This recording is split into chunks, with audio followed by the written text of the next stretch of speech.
you for joining us today on this mental health webinar series. I'm Megan Dotson, the program manager here at the Native Center for Behavioral Health.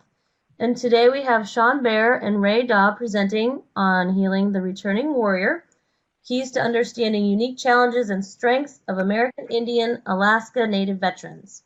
So this is actually our second section in the series, which we will be continuing over the next few months. All of our webinars are recorded, so if you ever miss a session and you want to go back, you can always view it at a later date. The training is actually brought to you by the National American Indian and Alaska Native Mental Health Technology Transfer Center, and we're part of this MHTTC network, which also includes these 10 regional centers, a network coordinating office, and the National Hispanic and Latino MHTTC. This project is supported by the Substance Abuse and Mental Health Services Administration, and the content is developed by the presenter themselves, and the opinions expressed do not necessarily reflect the views or policies of SAMHSA, HHS, or the AINN MHTTC. So let's see. In the next couple of days, we will send out a follow-up email to everybody who attended, which includes the link to the recording, the handouts of the slides, and a CEU request form. Our center is a NADAC certified educational provider, so we'd be happy to provide you with CEUs for a $15 fee.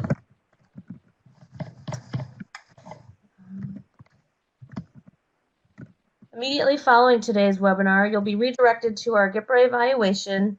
This survey takes just a few minutes to complete and asks you about your satisfaction with the event. This feedback is critical to our future work, and we do value your opinions, so we'd greatly appreciate your time and sharing your thoughts with us. You will be muted during the duration of this webinar. Please use the chat pod to share your questions and comments, and we will address questions at appropriate points during the presentation. Our first speaker today is Mr. Ray Daw, a member of our advisory council and one of our major consultants here at the center. Ray has been in the behavioral health field for about 35 years, working with the Navajo Nation, nonprofits, and most recently in Alaska.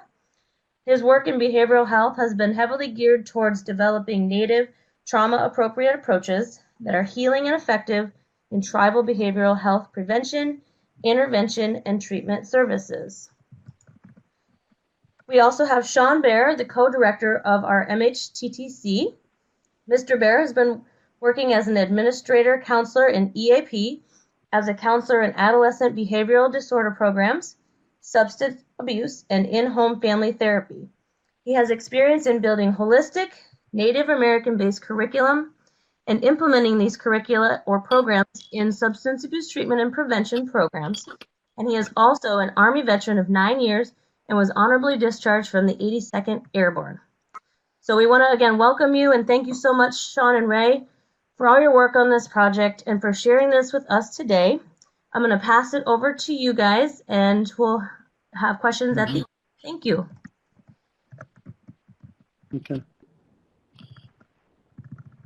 Good deal. Thank you for the great introduction, Megan. And once again, to reiterate what Megan mentioned, we are going to have a discussion on one of the modules in this training curriculum that Sean Bear has led and designing and putting out in Native country. There are some keys to understanding unique challenges and strengths of American Indian Alaska Native veterans that we believe are, and not only we, but most Native veterans agree to. And so our work is around filling in and developing an understanding that is unique to our people. For this training, as I mentioned, we have five modules that are designed for a 2.5-day training. Those 5 modules listed below on this slide. The first module is a historical overview of Natives and warfare and the military. Second module is on trauma, historical trauma, and PTSD. The third module is about approaches to assessment and treatment, how that's done generally. The fourth module that we have is around traditional beliefs and healing practices by veterans and families of veterans and tribal communities. And the fifth module is around healing the healer, and that's when we include discussion about reintegration and family dynamics and things like that. So those are the 5 modules, and this particular one is module 1. We have 4 objectives that we attend to. The first objective in this module is working to describe the history of Native warriors. And you'll see some really great examples in the following slides on this. The second objective that we have in Module 1 is describing characteristics of Native warriors. There are certain ways that Native warriors have been and are, and we work on doing that. And the third module is around describing the history of Native soldiers. We make a distinction between Native warriors and Native soldiers. Native soldiers are more contemporary histories and dynamics related to work and life in the military. The fourth objective in Module 1 that we have is describing the characteristics of Native soldiers. And we understand, and from our experiences as Native veterans ourselves, Sean and I, we believe these are important aspects of understanding. So from here, Sean's going to take over the presentation and work on Objective 1. Thank you.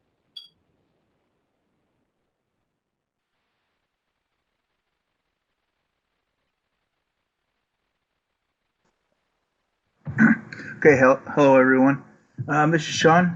I think you've see the title here. It's like talking about describe the history of Native warriors. When we began to develop this, we really wanted to kind of highlight some of the things that have been done in history with the Native warriors and veterans. While I was stationed in Fort Bragg, I was working in a special forces building for a little bit. And during that time, I was able to read all this information and stuff like that.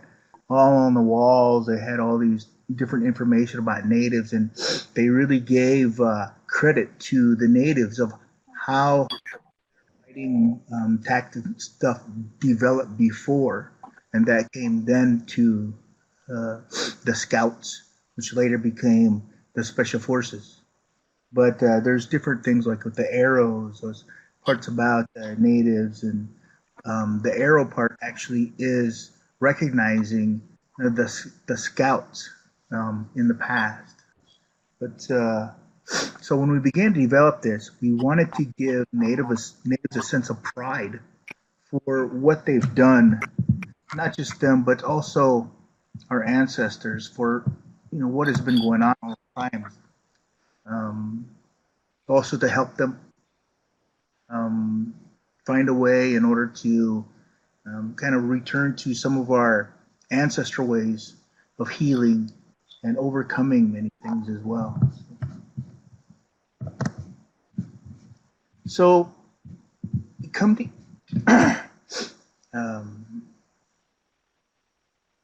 a lot of the history is not really well documented or described in the past.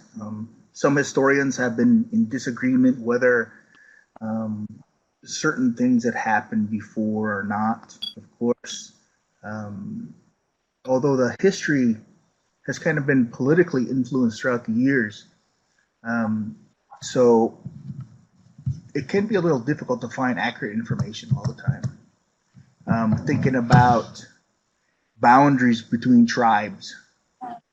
These were not defined as like state boundaries today, but more of an agreement between neighboring tribes. So even when scouting, hunting, or gathering, farming the area, tribes may select similar areas to grow, or similar areas to hunt, or to gather things from their tribe. So at times they would come across each other. And I think it's very important also to realize that even later on, we're well known. I mean, within our own stories, where many of our tribal members and stuff spoke other languages of the surrounding tribes within the area, so that we could still converse with each other.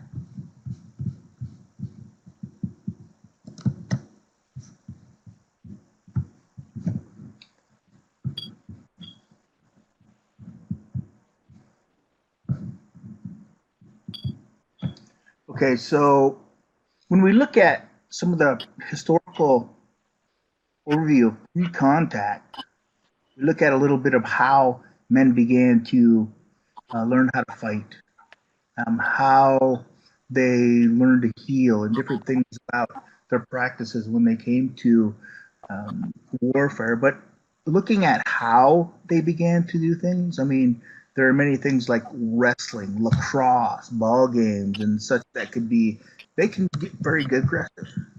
Also, um, the healing practices, like long ago, many people knew much more spiritual information and healing way today. And today we have our medicine men, but in the past, they've said our medicine people were very powerful during that time. So, kind of looking at that, we kind of say, well, if all people knew these things so much, but there was also those considered medicine people on their on back in history, they must have known quite a bit.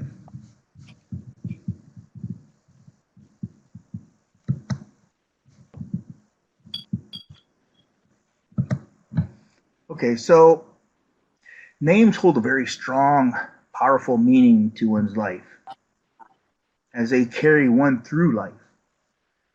Yet there are those meant to carry a person just so far before needing another name. Some may have a name their whole life. Some may have end up with two, three, four. But having a name is also part of your duties in life, troubles that you go through in life, because those are essential in getting you through that, helping to keep you successful but protected, help to guide you through things in life. A lot of times, if you look at natives, Indian names, a lot of times they actually define like how we really are and how we act because that name influences us. When a youth becomes of age to hunt, there are many techniques very similar to camouflaging, searching, waiting, and moving game during hunts. Being careful when other neighboring tribes may be present. Youths must learn quickly to improve um, for safety and defending themselves and their people. So even if they're going into other places, they need to be able to survive. They need to know the forestry, maneuvering terrain, being prepared for anything that can come, as well as hunting, fishing, skinning animals, skinning game. It's all was a part of life.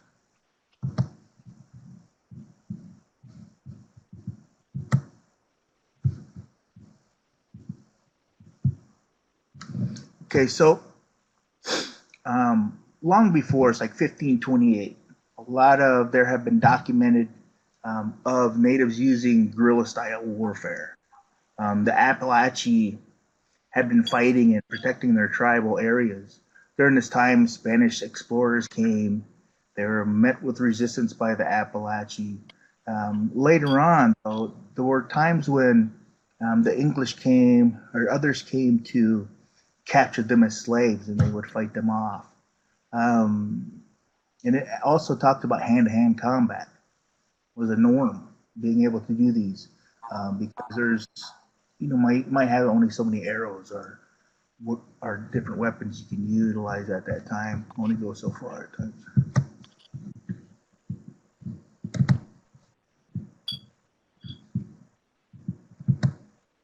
I think Ray. Okay. Uh, Yeah. Yeah. In objective 2, we begin to talk about those characteristics that Native warriors possessed. And a lot of this occurred pre-colonization. And as Sun mentioned, much of those characteristics carried on throughout the colonization process.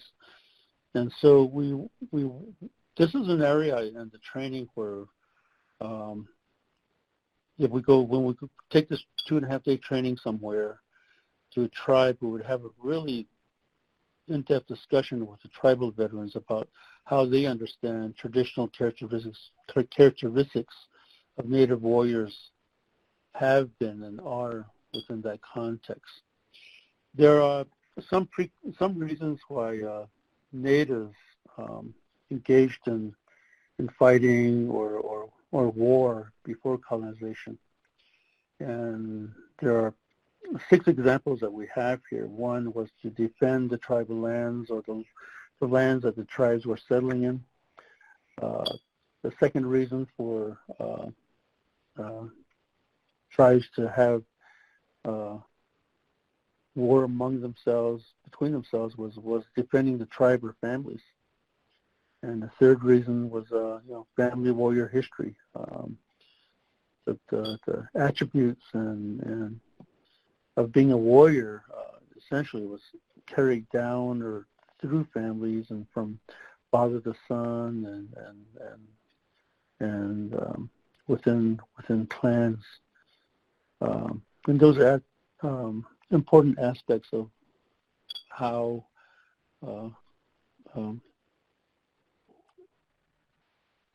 fighting occurred. The second thing, the fourth thing is around tribal warrior traditions. Almost all tribes carry warrior traditions within each tribe. And those traditions were taught early on to particularly young males, and including females in many cases. Those traditions were what laid out behaviors and mentalities related to how warriors were to be. Finally, the fifth thing that happened was that in choosing the path of being a warrior, those expected that each warrior would excel individually. And so there was a lot of teachings around excelling as a warrior. And then finally, there were loyalties to the tribe that were really important reasons to protect each other and protect yourselves. So these are some things that come out as reasons for Natives fighting and warrior attributes. There are some attributes that Native warriors had traditionally. One attribute that occurred in most tribes was that taking of body parts from enemies were not generally accepted.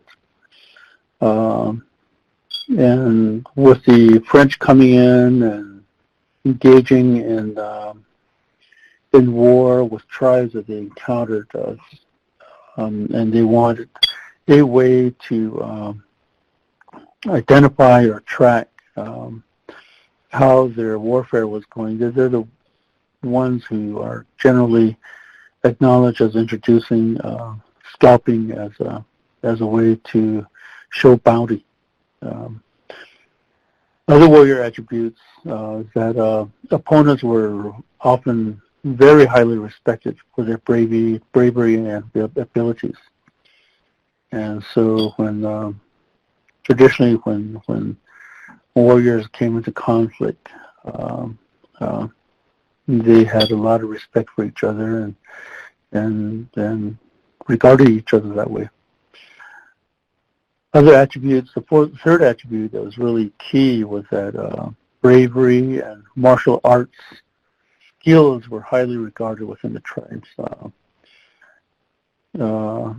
in early childhood, young boys would begin learning the martial arts of the tribes, which means that they learn to wrestle, they learn to they learn hand-to-hand techniques really early, and tribes had ways within the tribal systems of having those skills handed out. Finally, the fourth attribute that really comes out is that maintaining physical abilities was important to being a warrior. Warriors were expected of themselves to be in very good condition and took care of themselves accordingly. And I think those are ways that were handed out like that. Additionally to being a warrior was a value of peace, not having war. Tribes commonly had war leaders and peace leaders, having equal standing within tribes. Peace leaders oftentimes were also strong warriors of themselves, and they sought to maintain peace with neighbors. Because constant warfare with neighbors was not efficient or effective way of sustaining tribes.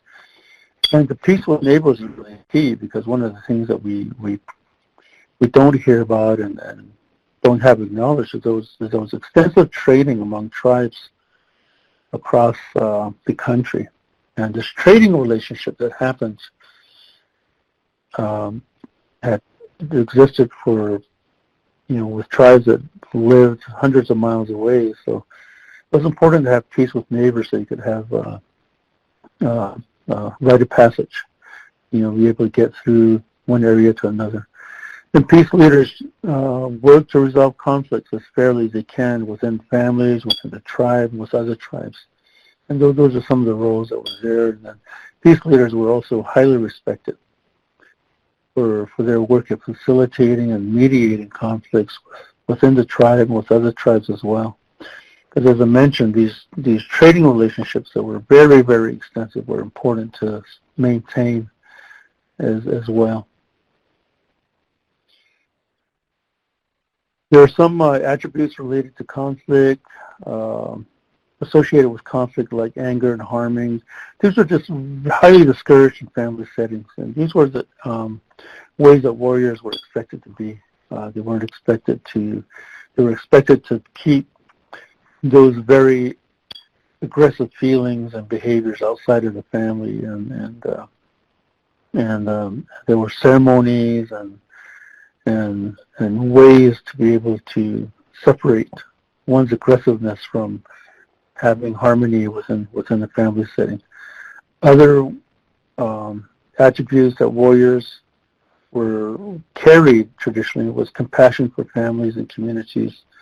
We read really often in stories, and we hear this today still in many tribes, is that warriors are anticipated to have compassion for families in their community, and also strong concern for families and communities also. So moving on to objective 3, we can have Sean take over from here and just describe the history of Native soldiers. Thank you.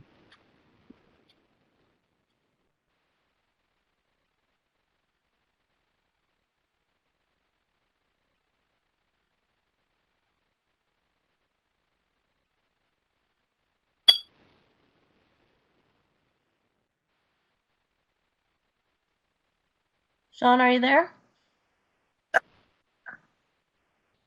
In this objective, what we were working on doing in the training is have real good examples of how how our Native warriors fought alongside these. Yeah. And as I mentioned, Sean's going to describe this for us. Yeah, sorry everybody. I was talking to myself over here and a microphone off. Okay, so first of all, I think with this part of it, I'd like to go back a little bit. A lot of times within history, people talk about that natives were fighting all the time, and eventually we probably would have killed each other off. But I had been speaking to different medicine people around all over the country, but there was one. Went to see him one day, and he goes, "Oh, you got to hear this." I was being told a story by these spirits. And this is what they said, how it was done long ago. And they said that, yes, they would go and kind of scout their boundaries, go see what's going on, make sure there's no trouble going on. So, and one time what happened is there were two tribes, they kind of like a party, came across they both came over a hill with a valley in between. And they seen each other. So they wondered what they're going to do. But during that time, what happened is they sent their strongest warrior down. There was two of them down there then from each side. They would begin to circle each other, kind of like they were going to attack each other. Sometimes they would circle each other for minutes, hours, even days, he said. But eventually they would part. And by the time they left, they would know and knew who would have won the battle at that time. So instead of killing one another, like what they talk about, all life is sacred. We're supposed to be able to not take life and do things in a positive way, peaceful way. And it goes right along with those kind of teachings. I thought it'd be very interesting to add that part on here. Also, look about as a child, many of us, Native as children, when we might have been teased from a child being, oh, we're going to scalp people. We're going to scalp, but usually that information came from non-natives. It wasn't until later that my mom told me, it's like, well, we weren't the ones who started that. That was more of a retaliation to allow other people to see how it feels. Because we weren't allowed to have body parts of another person. It was something that was taboo, very wrong. During that time, it's like I really liked Daniel Boone, out in the woods, all this stuff like that. I used to go hunting, spend a lot of time out in the woods, but I was in Native American history during that time. And I learned within history, Daniel Boone was an Indian hunter and took scalps for money. And at that time, I was like, oh my gosh, all this time that I was kind of looking at this person, and if it was today, he probably wouldn't even like me.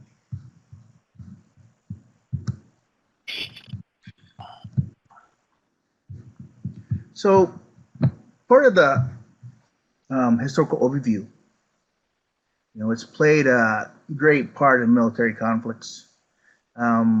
Most information says that Natives, Americans, were only helping Americans with military conflicts over the last about 200 years.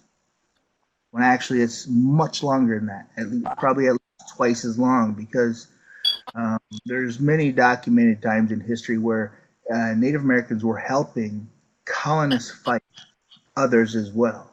So the only way that they're using is the last 200 years that's because when the United States became America. And actually I was presenting this in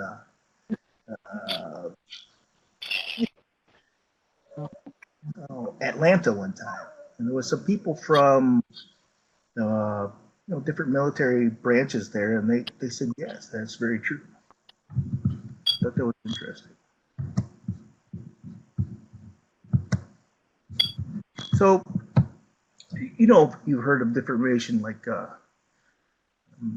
rangers and stuff like that. Well, during that time, the Europeans had realized the value of native warfare, how their style was, and sought to learn from it, because they had realized that the fighting skills of the Native Americans were better than their own. Because the way that we fought, we didn't lose very many people. And normally what they had done is, they had their own kind of fighting ways.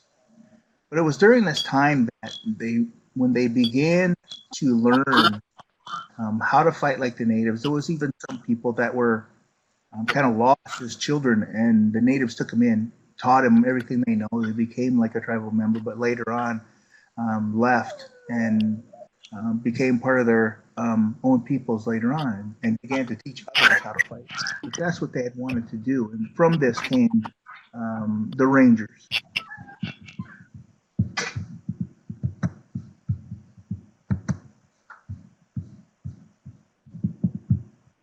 Okay, so looking at different approaches to conflict, you look at the thin red line. Now, normally, that's the way that the Europeans fought before. They put lines, line up face to face, and take volleys at each other. They lost a lot of people that way. Even if they didn't lose them right away, they may have lost them later because a lot of their boats were made of lead. Like I had said, then at this time, the Europeans, when they began to fight natives, they thought at first that we were cowards because we would hit them and move, hit them and move, keep going that. So a lot of times, they'd be ambushed. They would see the natives, go in there, and be nobody there. From that, they learned that they needed to learn how to fight like that, especially in this kind of terrain in the Americas.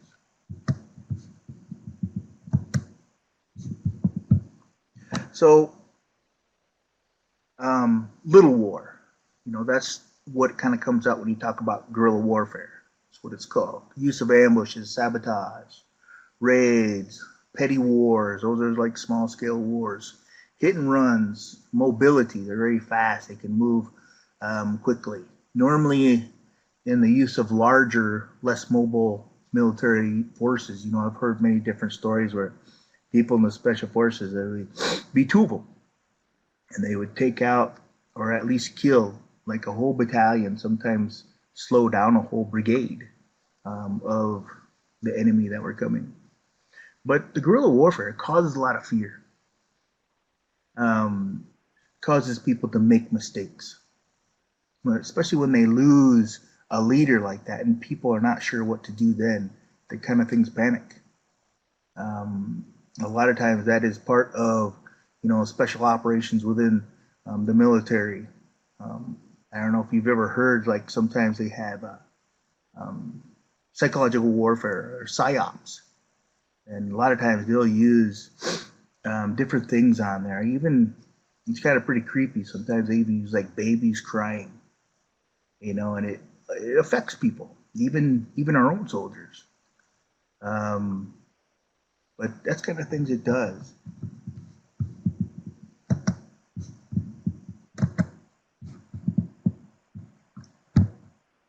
Okay, so this here part is about the Abenaki.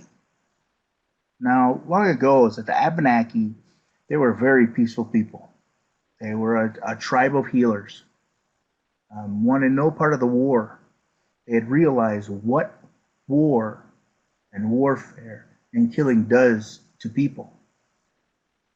They had also realized what it does to your mind, your spirit, and what it could do to their own healing way. So they had planned to leave. And later on, after it was all done, things kind of came down. They would come back and begin to live in that area again. Things didn't always turn out like they had wanted to, though, just as many other tribes.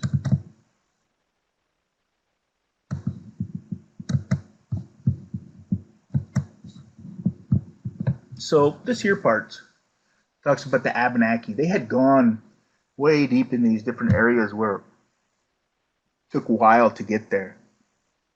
First, they'd have to travel by canoe, and then the rest on foot. There was a lot of different water in the way. But these Abenaki had gone to a church out there, like a mission, St. Francis Mission. And the priest or minister there said that they could stay there and they would help to keep them protected. Later on, though, is what happened is they sent the rangers in to go and look at that. They were going to stop these natives. They thought that they were actually attacking the mission or something, and there was a lot going on. But during the way, they were almost to this mission, and they decided that they were going to have to cache their food. kind of hide it and come back later to it. Because, like if you're going to into combat, you don't take everything with you. Sometimes you have to drop what you have and fight and come back for it. But they had done so. But when they attacked the village, they had killed many of these Abenaki peoples. Later on, after they kind of secured that area, they had gone back to their cache, but this cache was gone, and there were other natives who had seen them moving in there, and they decided to take their cache after they stopped. There was actually some Abenaki who were able to leave before that happened because some of these other native tribes said you need to leave because there are soldiers coming. So some of them hid, some of them had moved out of there before they got there. But during this time, then they didn't have any food. They'd ran out of food, and they definitely didn't have enough to make it back out of the area because it had taken days to get there. And they thought if they had left, they would starve. So at this time, it's like they actually resorted to cannibalism.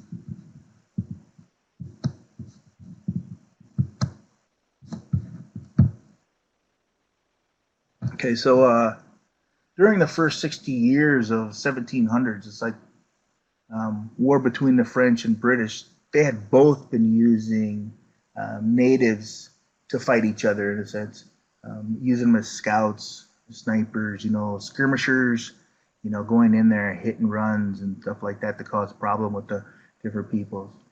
But there was actually some people, they began to talk about how these natives fought. And even the French missionary at the time had said they approach like foxes, fight like lions, and disappear like birds. And normally, because it's like even if they had wounded somebody, they took them with them. So they go in there, and of course, it's going to cause some issues, psychologically that, we thought we killed all these people, and there's nobody there.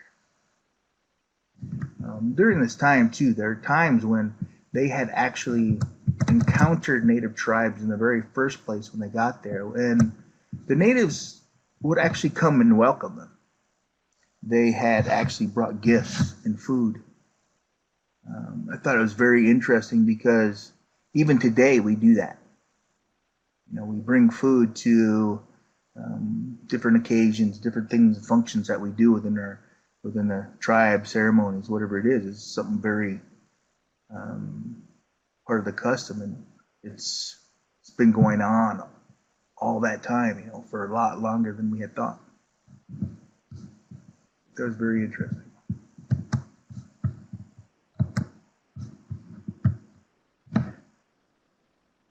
Here it talks about a little bit about King William's War. It's considered the first of the French and Indian Wars. Again, they used to use the natives to help fight each other. This began the fight for America. Try to figure out who is going to own this land. Both sides, again, were utilizing natives.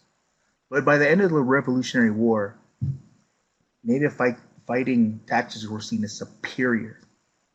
They had, again, remember, like learning how to fight like that, how to do these things, and developing, the Rangers and different kind of units to fight.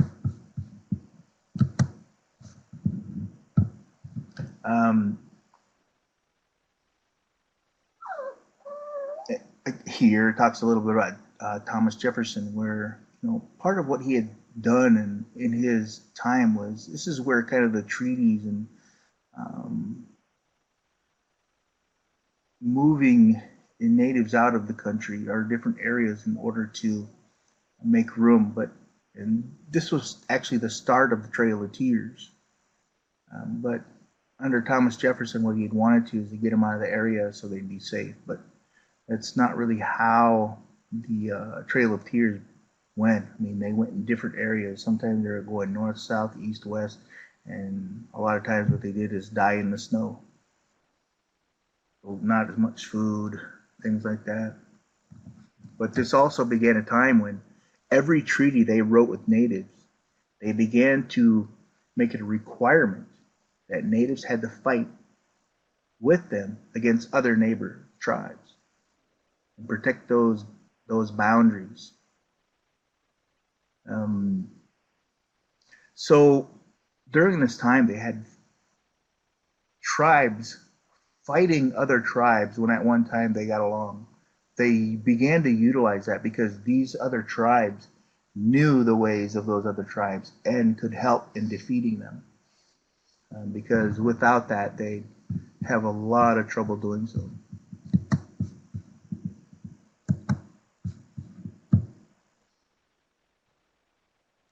So it talks about Native Americans serving in the U.S. military, cavalry. During this time was really kind of neat because they had talked about, there were some people, it was a man fighting alongside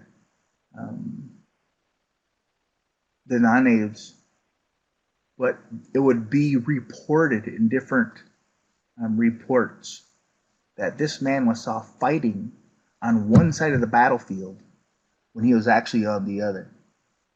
And this was reported over and over again, and that's written actually in military history. They talked about how strong, how powerful these native medicine powers were and what they could do. That was really neat because they recognized the native spiritual powers and gifts.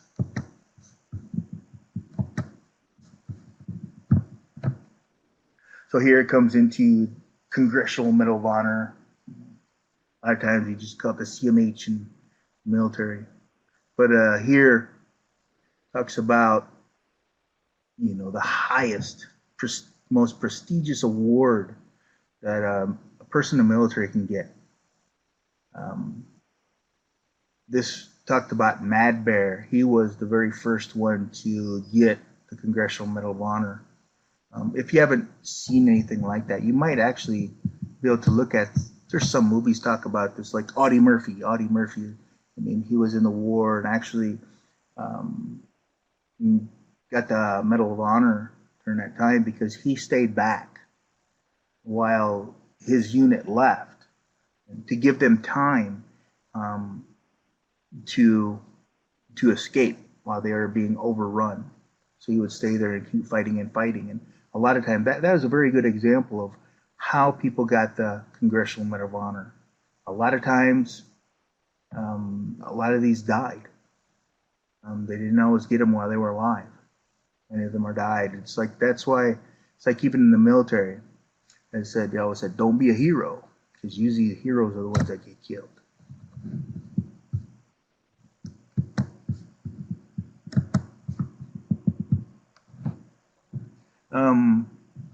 From history of supernatural and innate skills, the natives were known to be natural in warfare, especially as a scout to track enemy tribes, but occasionally their own. It's not always that they wanted to, though. As scouts, the natives made a great name for us all, but also our skills were acknowledged. Some leaders wanted to lead the native units as they excelled in warfare.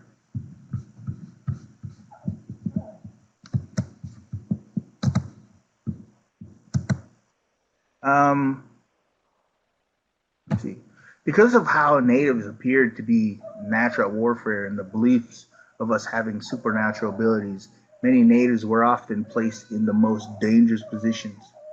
A lot of times, it's like even within the military, even today, when we go in there, we go in and right away they want us to become the scouts. They want us to be out in point. They want us to have in these elite units or things like that within the military. They always think that we'll be the best ones, and we can read the stars and everything like that. But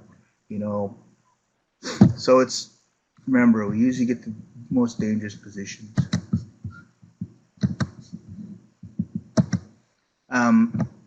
World War I, considered the Great War, many were placed as scouts, code talkers, and snipers. Those who didn't join the war supported just as anyone else, having fundraisers, joining the Red Cross, victory gardens, etc. Many natives who had not received U.S. citizenship later received it under the Indian Citizenship of 1924.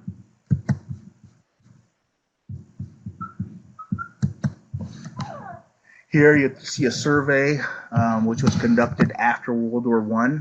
You see total people in the Army was 2,315. In the Navy was 116. Remember, it's like long before they didn't have the Marines or Air Force. Later on, became part of the Navy became the Marines. So you see that most of soldiers who began and joined this during this time became infantry soldiers.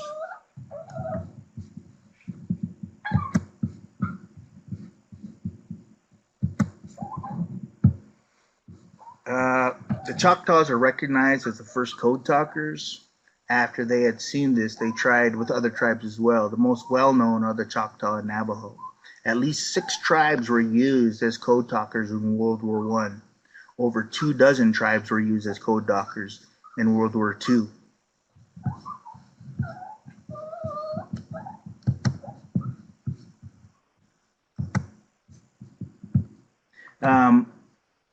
Started with the Pearl Harbor attack.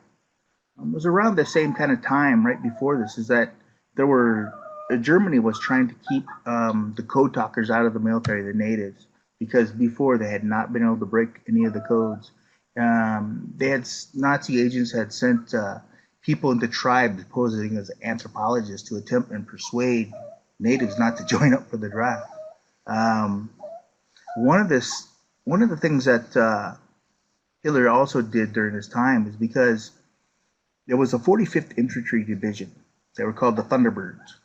During that time, their symbol on their patch was kind of like cross lightning bolts, what is called, most people known as a swastika.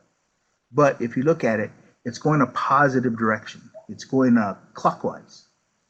When Hitler began to use that, he took that in hopes that natives would not fight against the symbol. And but he did. He turned it backwards. So you see, it's going the other direction. It's kind of interesting that fact. But what happened was it actually made more natives join the military than what he had thought. Here, like I said before, it's like many of the scouting, they became later on the U.S. Special Forces. They were combined of Canadian Americans that would gain fame in Vietnam. There were many of the natives that are in Vietnam that are actually placed in more unique units, scouts, a lot of different things, more positions like that. Kind of interesting. Here you'll see that raising of the flag of Iwo Jima, even though it doesn't always say, it's like there was a native on there. And that was Ira Hayes. He was from the descendant of the Pima Gila River Indian Reservation. This here is the actual picture of the second flag that was raised approximately 90 minutes later, or earlier. This one was too small to see from further away, so they brought in a bigger flag.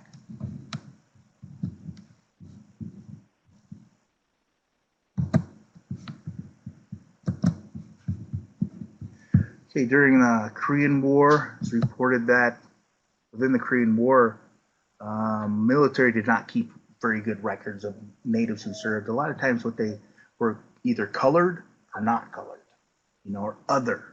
So a lot of times they weren't actually accurately numbered within their units.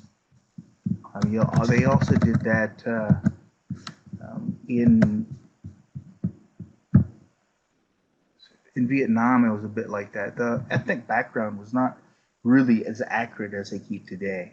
Sometimes it's just different colors. Maybe they didn't allot certain colors in there, so then they add them under another one.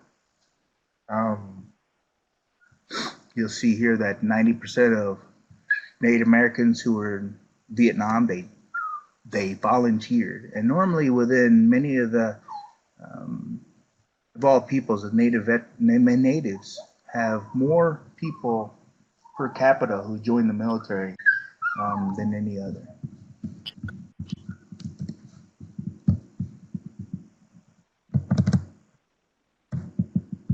So after this, we'll let Ray take care. But I want to talk about this: describing characteristics of a native soldier. You know, if you ask yourselves, what is the characteristics of a native soldier, even before, it's like, what do they think? They're going to be tall, very muscular, great hunter and tracker, can run as fast as a deer for a whole day, see like a hawk during the day and an owl at night. They never get lost. They can look at the stars even during the day. Best of all, they can run the best barefooted, swim like a seal, and foretell the future. Thought you might like that one. Mm-hmm. Okay. Thank you, Sean. There are some particular reasons identified for why it is that natives join the military services, and there's some disinformation that comes out in surveys that are done with natives that are or have been in the military. One reason, of course, is patriotism to the United States. Second is loyalty to the tribe. We have strong connections to our tribes, and we often join because of that loyalty. The third reason is, defense of the country, because many veterans associate defense of the country with defense of the tribe or the family, which is the fourth reason. And another reason is, like I mentioned earlier, our history of family warriors. Many of us are third, fourth, fifth generation military veterans, and many of us have sons and grandkids who are serving in the military today. So it becomes a part of the history and of military service. Another reason is family warrior traditions. Some tribes, Navajo is like that because I'm Navajo. We do have warrior traditions, and those traditions are about being successful, effective, and having pride of that, and excelling as a warrior and a soldier. Each soldier, we have reasons for joining, and here's some items that we would review or go through in a 2.5-day training. And ask the veterans that are joining the training to talk about this with us. And so let's get into the follow-up part of this presentation, because we're nearing the end of time. We want to have a little bit of time for questions. We do introductory presentations. We're adapting the correct wellness curriculum to tribal-specific training. We do local training with tribal co-trainers over 2.5 days. And we want to have Native veterans and providers incorporate modules into tribal systems like courts and things like that. So this is our purpose. So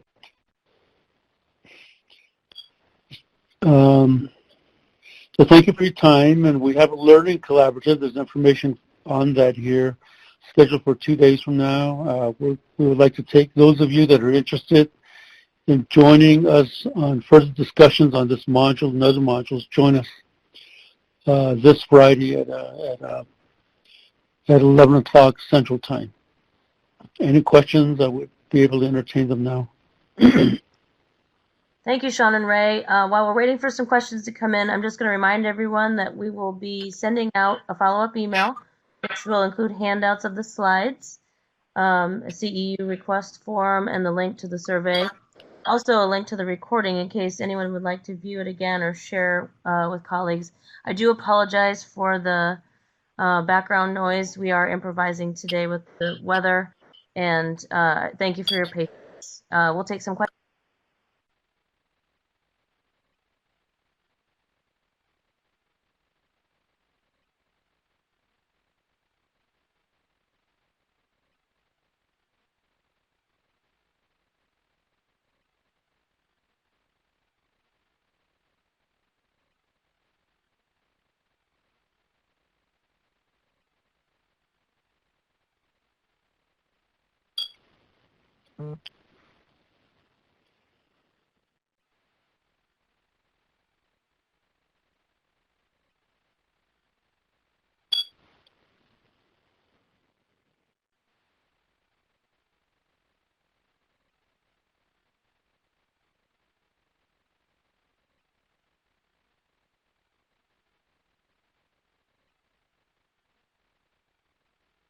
Yeah, you're right, Lori. We do have a lot of information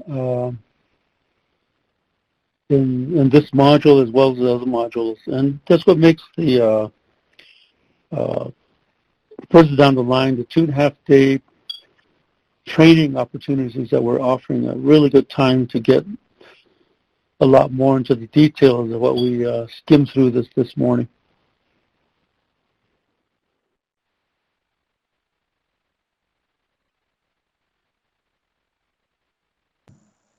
Modules here that we'll be doing on this series are actually much smaller than the actual modules that we use for the curriculum.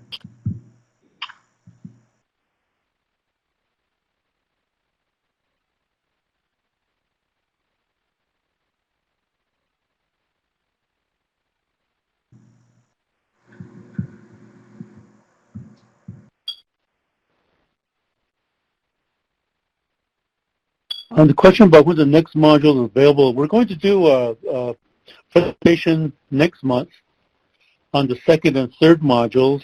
I believe that's how we scheduled it out. So if you can join us at that time for the next webinar, you'll get to get an overview of Module 2 and 3. And I see that was a question that Julie Ramsey had asked.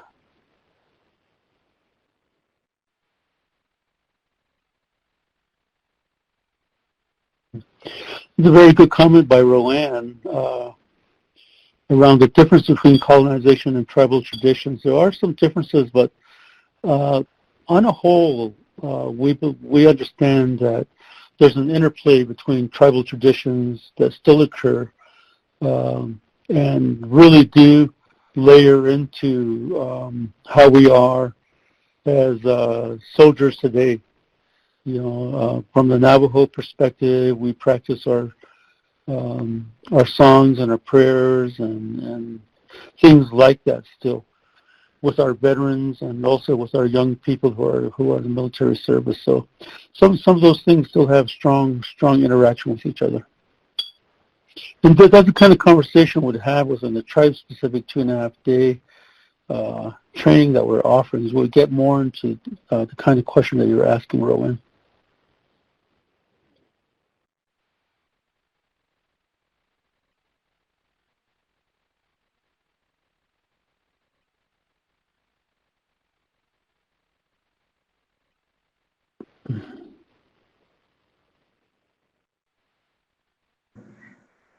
Yeah, it's kind of interesting though, because colonization and traditional ways, it's like a lot of times within the military, there are a lot of stereotypes about natives looking more of traditional ways instead of those maybe who are a little more colonized and haven't been practicing it.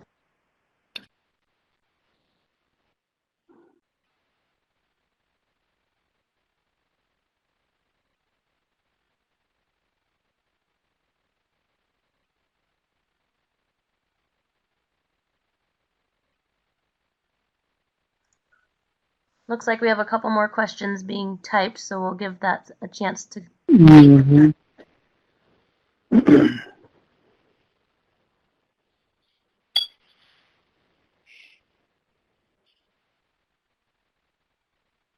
As I mentioned earlier, we are available to do chats and talks on the presentations at different settings that come available, like conferences, seminars. So if you have an activity in your home areas, feel free to let us know. We work on our schedules to join you.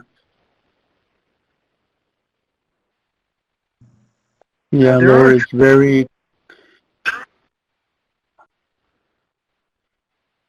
Thank you, Lori, for sharing your information about your uncle. And it is warrior practice not to speak about experiences. Oftentimes in the Euro-American way, that's considered to be a reaction to PTSD, but not always true. it's a part of expressing humbleness, I think, Lori, that comes from veterans who don't speak about their experiences openly. And thank you, Thomas, for your comment.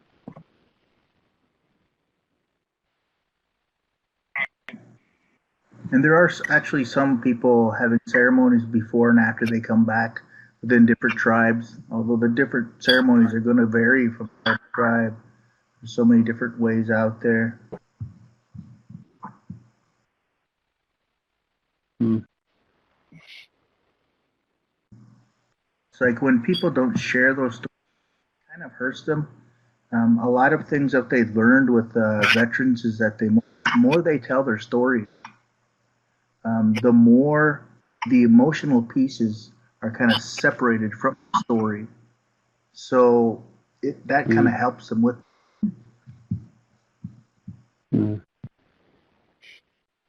Julia, the question about learning ceremonies. I'm not quite sure where you're from, Julie, but if we did a 2.5-day training in your area, we would have a real strong discussion with veterans in your area about those ceremonies that are provided or have been done. I know that it varies across our tribes because we have so many cultures within the Native American societies that it is really difficult. I know that I'm aware that the inipi of the sweat lodge is heavily used in ceremony by most tribes. So that's an example of how ceremonies come in. And Maria, yes, you're right. It is hard to share these experiences also. Okay. We will later on talk about the spirituality, healing practices that might be available for natives. Again, it'll vary for each tribe.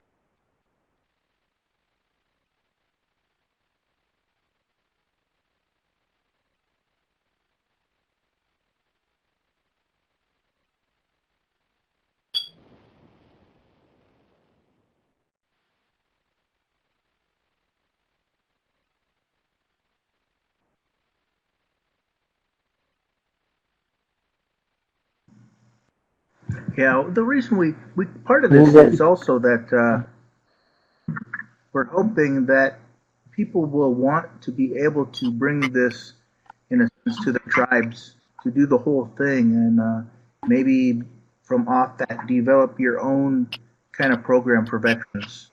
Um, that was part of our hopes in this, but also we recognize that so many different tribes have so many different beliefs, practices, customs that a lot of things have to be adapted more.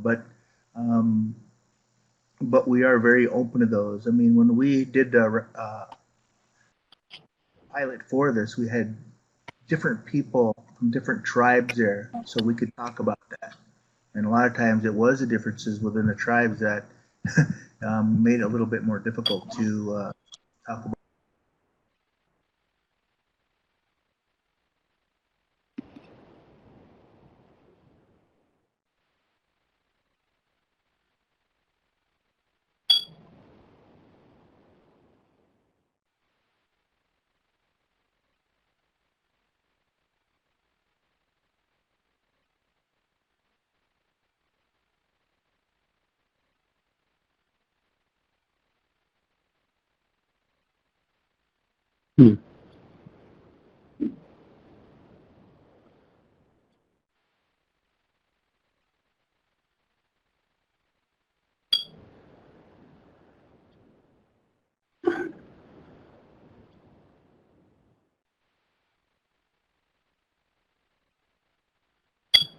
Yes, Maria. Thank you very much. Gracias also for your comments and joining us today.